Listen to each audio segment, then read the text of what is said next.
מי את מעריצה? את אור זהבי. אייל גולן.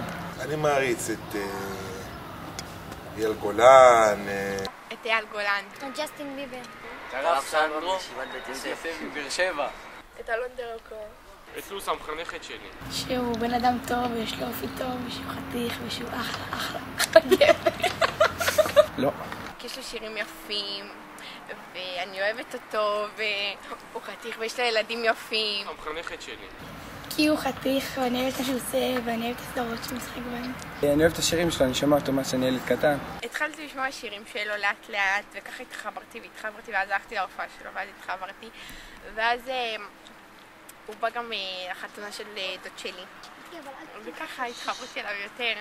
כי שמעתי שירים שלו, ויש לו קול יפה, ואני אוהבת אותו, והוא חתיך והוא כובש.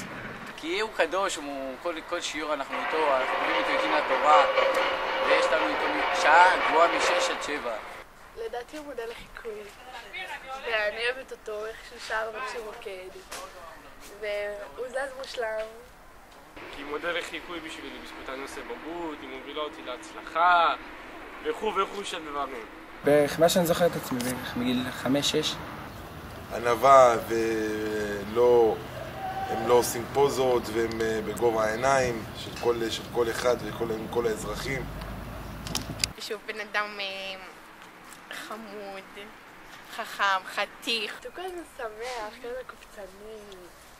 אני אוהבת אותו, באמת אני אוהבת אותו.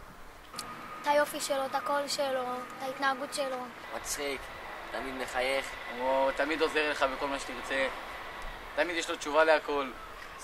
היא מצחיקה, מובילה, כובשת, יש בה הכל. הוא מחזק אותנו. איך היית מגיב אם היית רואה אותו? לוחץ את היד ואומר לו שאני אוהב את השירים שלו. אם הייתי עמומה הייתי בשוק, הייתי קובצת עליו. התרגשתי, בכיתי, ולפני ההופעה ספרנו כולם, כל מי שהיה בקהל 10, 9, 8, 7, 6 עד 1, וכשהוא נכנס התחלנו לבכות כולם והתרגשנו, הייתי עם חברה גם. התרגשתי, יוסר ביקשתי תמונה, זהו. והוא נתן לי כובע שכתוב עליו דלוקו.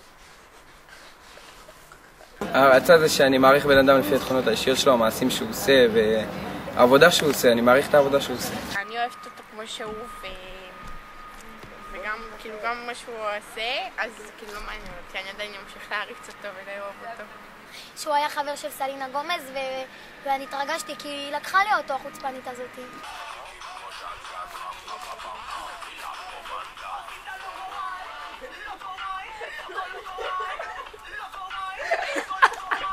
Mario.